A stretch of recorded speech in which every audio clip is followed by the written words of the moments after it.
আর মন্দির জমি চাইলে জমি পাচ্ছে, মসজিদ জমি চাইলে জমি পাচ্ছে। হুমায়ুনের বাবরি মসজিদ, তার জমির অভাব নেই।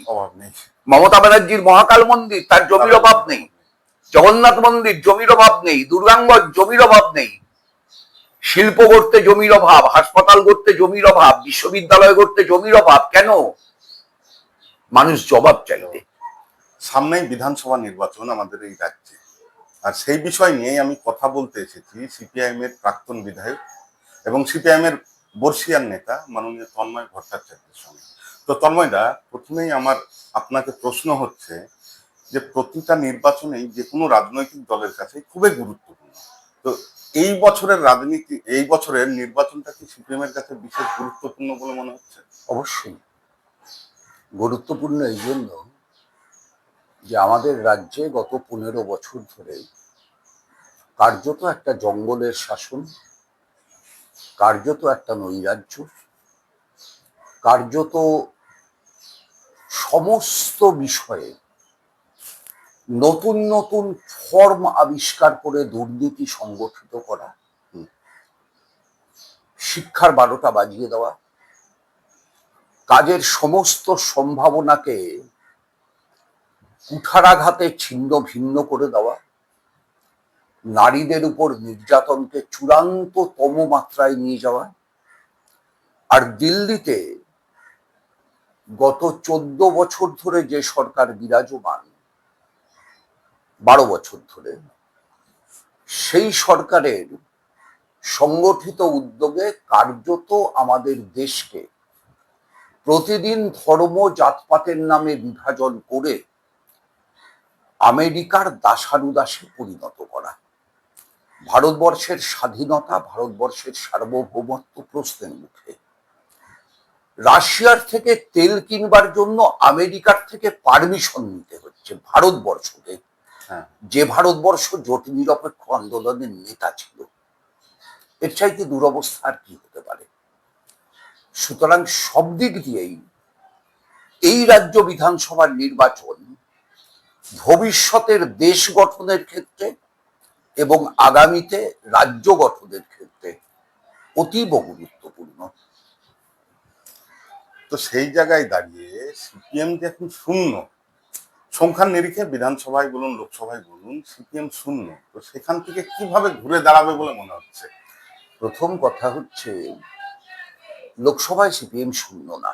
পশ্চিমবঙ্গের কাছে, পশ্চিমবঙ্গ থেকে সংসদে সিপিআইএম শূন্য, নিশ্চিতভাবে বিধানসভাতেও শূন্য। আচ্ছা, বিধানসভায় তো শূন্য আমরা 1972 সালে ছিলাম। আমাদের যারা জিতেছিলেন তারা একদিনের জন্য বিধানসভায় যাননি, বেতন নেননি, সই করেননি, এমএলএ হিসাবে শপথও নেননি। আমাদের শূন্য রেখেই বিধানসভা চলেছিল। কে ভেবেছিল 77 সালে আমরা সরকার গঠনের জায়গায় যাব? অবশ্যই কেউ ভাবেনি, কেউ ভাবেনি। সুতরাং মানুষ কখন কি ঠিক করবেন, মানুষ হচ্ছে সবচাইতে বড় বিচারক। এত বড় বিচারক আর কেউ নেই। ইতিহাস মানুষ নির্মাণ করেন। সেই মানুষের প্রত্যেকটা ইস্যু নিয়ে, সেটা মূল্যবৃদ্ধি হতে পারে, সেটা মানুষের দৈনন্দিন রুটি রুজির সংগ্রাম হতে পারে, সেটা মানুষের কাজের দাবি হতে পারে, সেটা মানুষের মর্যাদার দাবি হতে পারে, সেটা মানুষের গণতন্ত্রের দাবি হতে পারে। এই সব কিছুকে নিয়ে আমরা শূন্য অবস্থাতেও প্রত্যেক দিন রাস্তায় থেকেছি। প্রশ্নটা হচ্ছে, মানুষ বিধানসভায় আপনি কি বললেন না বললেন তার খবর সেভাবে পায়ও না, রাখেও না। মানুষ আপনাকে রাস্তায় দেখতে পেয়েছে কিনা? অবশ্যই সেটা নিশ্চিতভাবে মানুষ সবচাইতে বেশি ইস্যুতে রাস্তায় দেখেছে আমাদের বামপন্থী। এমন হতেই পারে সব ইস্যু মানুষের পছন্দ হয়নি, এমন হতেই পারে কোনো একটা ইস্যুতে মানুষ আর একটু বেশি রাস্তায় দেখতে চেয়েছিলেন, এমন হতেই পারে কোনো একটা ইস্যুতে আমাদের যতটা রাস্তায় থাকা দরকার ছিল আমরা ততটা থাকতে পারিনি। এই সমালোচনাগুলো আমরা গ্রহণ করতে রাজি, কিন্তু ভারতবর্ষের অন্য যে কোনো রাজনৈতিক দলের থেকে মানুষের ইস্যু নিয়ে আমরা বেশি রাস্তায় ছিলাম, এটা মানুষ জানেন এবং মানেন। সেই জানা এবং মানাটাকে মানুষ তাদের ভোটের বাক্সে প্রতিফলিত করবেন। আরেকটা প্রশ্ন আপনাকে, যেটা আমি বিভিন্ন গ্রামগঞ্জে বিশেষ করে মুর্শিদাবাদের প্রচুর গ্রামে আমি ঘুরেছি, সেখানকার মানুষ একদম ক্লিয়ারলি চাইছে পরিবর্তন এই সরকারের, কিন্তু এখনো বামপন্থী তথা সিপিএম কে সেইভাবে বিকল্প হিসাবে ভাবতে পারছে না। কি কারণে বলে আপনি মনে করেন? দেখুন, মানুষের মনোজগৎকে দখল করাটাই 1990 উত্তর দক্ষিণপন্থী রাজনীতির প্রথম এবং প্রধানতম লক্ষ্য। সোভিয়েত ইউনিয়নের পতনের পরে গোটা বিশ্বজুড়ে রটিয়ে দেওয়া হলো সমাজতন্ত্র মৃত, মার্ক্সবাদ ভ্রান্ত। এই যে আঘাত, এই আঘাতের যে অভিঘাত গোটা বিশ্বজুড়ে মানুষের উপর পড়লো, তার একটা বড় প্রভাব আছে। ফ্রান্সিস ফুকুয়ামা বই লিখলেন এন্ড অফ হিস্ট্রি, কিন্তু ইতিহাস শেষ হলো না। পুঁজিবাদ মানুষের সমস্যার সমাধান করতে পারলো না। মানুষ দেখলো সোভিয়েত ইউনিয়ন ভেঙে গেছে ঠিক, কিন্তু মানুষের দারিদ্র্যের পরিবর্তন হচ্ছে না। আর আমরা চিরকাল বলেছি যতদিন দারিদ্র্য থাকবে, যতদিন ক্ষুধা থাকবে, যতদিন অশিক্ষা থাকবে, যতদিন কুসংস্কার থাকবে, যতদিন অন্ধতা থাকবে, যতদিন মানুষের অসহায়তা থাকবে, ততদিন লাল ঝান্ডা থাকবে। সুতরাং মানুষ দেখলো যে তার ক্ষুধা, তার তৃষ্ণা, তার কর্মসংস্থান, তার মর্যাদা, তার গণতান্ত্রিক অধিকার সবকিছুই লুট হয়ে যাচ্ছে, কোনোটাই তার হাতে থাকছে না। সোভিয়েত ইউনিয়ন নেই তো কি হয়েছে? মানুষের হাতে কি এই অধিকারগুলো আছে? মানুষ তো সোভিয়েত ইউনিয়ন ভাববে না, মানুষ তো তার অধিকার ভাববে। অবশ্যই তার যে অধিকারগুলো, অর্জিত অধিকারগুলো প্রত্যেক দিন লুট হচ্ছে, সেই মানুষ সেই অধিকারগুলো ফেরত চাইবে। অবশ্যই কিন্তু সেই মানুষের মনোজগৎকে বিভ্রান্তির রাস্তায় নিয়ে যাওয়ার জন্য একমেরু হয়ে যাওয়া বিশ্বে তার মগজ দখলের নানান প্রক্রিয়া চলবে। দেশে যত মূলধারার মিডিয়া আছে তার 99.6% মিডিয়া হচ্ছে এই দক্ষিণপন্থী রাজনীতির সঙ্গী আর্থিক শক্তির করায়ত্ত। সেখানে মানুষের মনের কথাটা প্রতিফলিত হবে না, বরং সেখানে মানুষের মনকে বিভ্রান্ত করার প্রয়াস চলবে। আপনি এখনকার বেনধারার মিডিয়া দেখুন না, সব জায়গায় একটাই এজেন্ডা, এসআইআর। যেন এসআইআর ইস্যুতেই ভোট হোক, এইটা চাইছে দুটো প্রধান রাজনৈতিক দল। আসলে তারাই প্রধান রাজনৈতিক দল কিনা সেটা এখনো বিচার হয়ে ওঠেনি। এই যে দুটো দল বিজেপি এবং তৃণমূল, তারা এসআইআর ইস্যুতেই ভোট চাইছে কেন? কারণ মূল্যবৃদ্ধি ইস্যুতে তাদের কিছু বলার নেই, তাদের জবাবদিহি করতে হবে। কর্মসংস্থান ইস্যুতে তাদের জবাবদিহি করতে হবে। গোটা দেশে 90,000-এর বেশি স্কুল বন্ধ হয়ে গেছে, রাজ্যে 8,000-এর বেশি, তাদের জবাবদিহি করতে হবে। আমাদের রাজ্যের কলেজগুলোতে 9,65,000 আসন আছে, 5,30,000 আসন শূন্য, 5,34,000 আসন শূন্য। উচ্চশিক্ষায় যাচ্ছে না ছেলে মেয়েরা, যেতে পারছে না। জবাবদিহি করতে হবে। কোনো কাজের ব্যবস্থা নেই। মুখ্যমন্ত্রী প্রতি বছর সরকারি আপনার আমার ট্যাক্সের টাকায় বাণিজ্য সম্মেলন, শিল্প সম্মেলন, বিদেশ সফর করেছেন। একটা শিল্প তার চিমনি দিয়ে আকাশে কালো ধোয়া ওড়ায়নি। জবাবদিহি করতে হবে। টাটা চলে গেছে, জিন্দালও চলে গেল, ইনফোসিস উইপ্রো নিজেদের বাড়ালো না। জবাবদিহি করতে হবে। শিলিগুড়ির আইটি হাবের জমিতে মহাকাল মন্দির হচ্ছে, নিউ টাউনের বিশ্ববিদ্যালয় অথবা হাসপাতাল, তার জমিতে দুর্গাঙ্গন হচ্ছে। শিল্প জমি চাইলে জমি পাচ্ছে না, সিঙ্গুর তার প্রমাণ। আর মন্দির জমি চাইলে জমি পাচ্ছে, মসজিদ জমি চাইলে জমি পাচ্ছে। হুমায়ুনের বাবরি মসজিদ, তার জমির অভাব নেই। অভাব নেই। মমতা ব্যানার্জির মহাকাল মন্দির, তার জমির অভাব নেই। জগন্নাথ মন্দির, জমির অভাব নেই। দুর্গাঙ্গজ, জমির অভাব নেই। শিল্প গড়তে জমির অভাব, হাসপাতাল গড়তে জমির অভাব, বিশ্ববিদ্যালয় গড়তে জমির অভাব। কেন? মানুষ জবাব চাইবে। নারীর নিরাপত্তা কোন পর্যায়ে গেছে?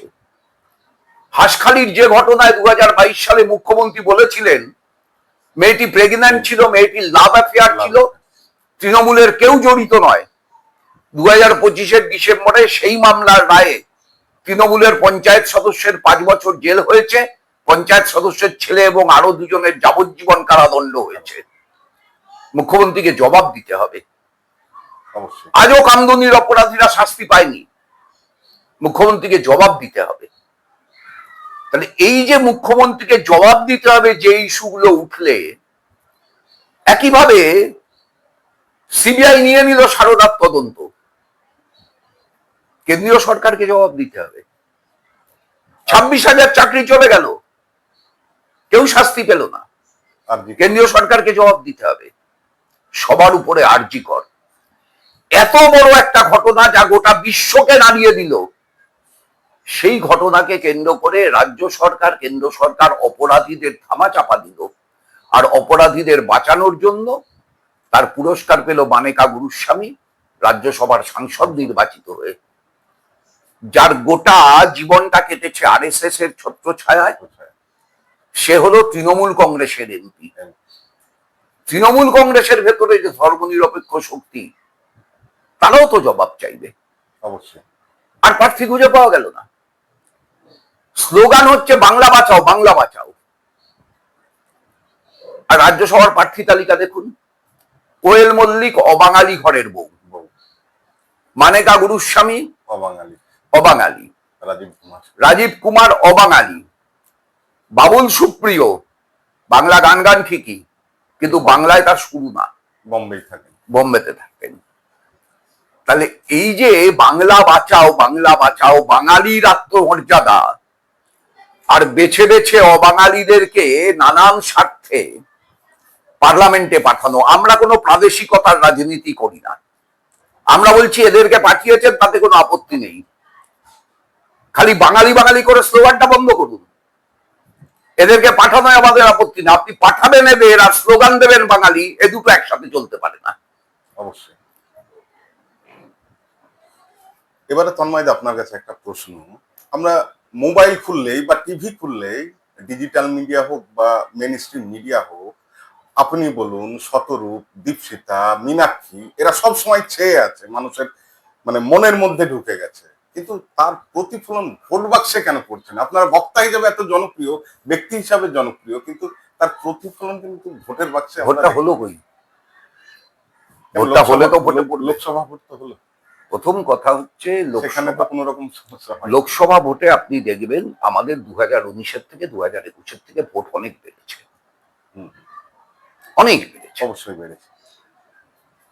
শুনুন, কোনো কিছু তো একদিনে হয় না, একটা প্রক্রিয়া, সময় লাগে।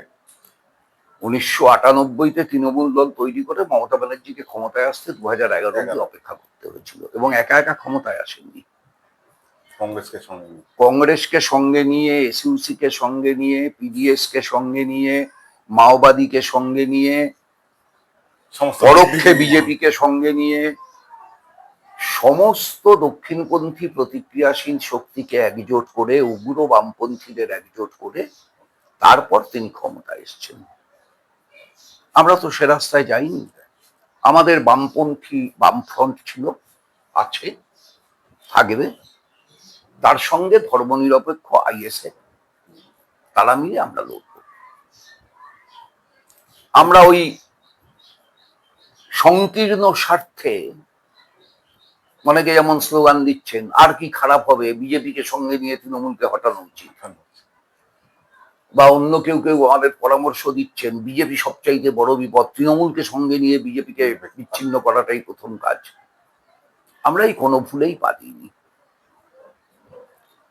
আমরা বামপন্থীরা বিজেপি এবং তৃণমূলের বিরুদ্ধে, যেহেতু আমরা মনে করি এই দুটো দল প্রায় সমার্থক, একই ঔরস থেকে দুজনের জন্ম, একই হেসেলে দুজনের রান্না হয়, এখন পর্যন্ত দুজন আলাদা ডাইনিং টেবিলে বসে খাচ্ছে, কিন্তু তাতেও এই ডাইনিং টেবিল থেকে ওই ডাইনিং টেবিলে মাল পাওয়া যায়, ওই ডাইনিং টেবিল থেকে এই ডাইনিং টেবিলে গোস্ত আসে, আচ্ছা, তাতেও আসে।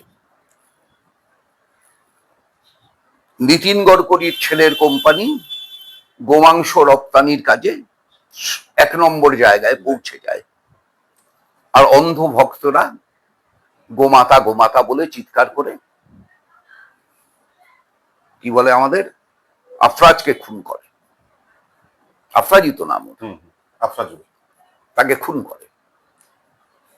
ফলে এই যে দ্বিচারিতা, এই দ্বিচারিতাটা মানুষের কাছে যত স্পষ্ট হবে, মানুষ তত আমাদের মুখ না, আমার মুখ, মীনাক্ষীর মুখ, দীক্ষিতার মুখ, সৃজনের মুখ, কলতানের মুখ, কিংবা সেলিম সুজন, শ্রীদীপ ভট্টাচার্যের মুখ না, রাজনীতির মুখ। অবশ্যই। আমরা কোনো ব্যক্তি মুখের উপর ভরসা করে রাজনীতি করি না, আমরা রাজনীতি করি আদর্শের উপর ভিত্তি করে। সেই আদর্শের মুখ, রাজনীতির মুখ মানুষ যত বেশি করে দেখতে পাবেন তার দুই চোখ দিয়ে, তত বেশি করে এই দুটো দলকে মানুষ পরিত্যাগ করবেন। এটা একটা ধারাবাহিক প্রক্রিয়া। আমরা এটুকু এনশিওর করতে পারি, এই প্রক্রিয়া মাঝখানে যে ব্যর্থতার মুখে পড়েছিল তার চাইতে অনেক বেশি সাফল্যের মুখ নিয়ে 2026-এর বিধানসভা নির্বাচনের পর আপনার সামনে উপস্থিত হবে। এবারে তন্ময়, আপনাকে শেষ প্রশ্ন করবো, যে কোনো জায়গায় যেখানে যাই কথা বলি না কেন, একটাই প্রশ্ন ভেসে ওঠে যে সিপিএম তো শূন্য, এবার কি এই শূন্যের গেরো কাটবে? 100 বার।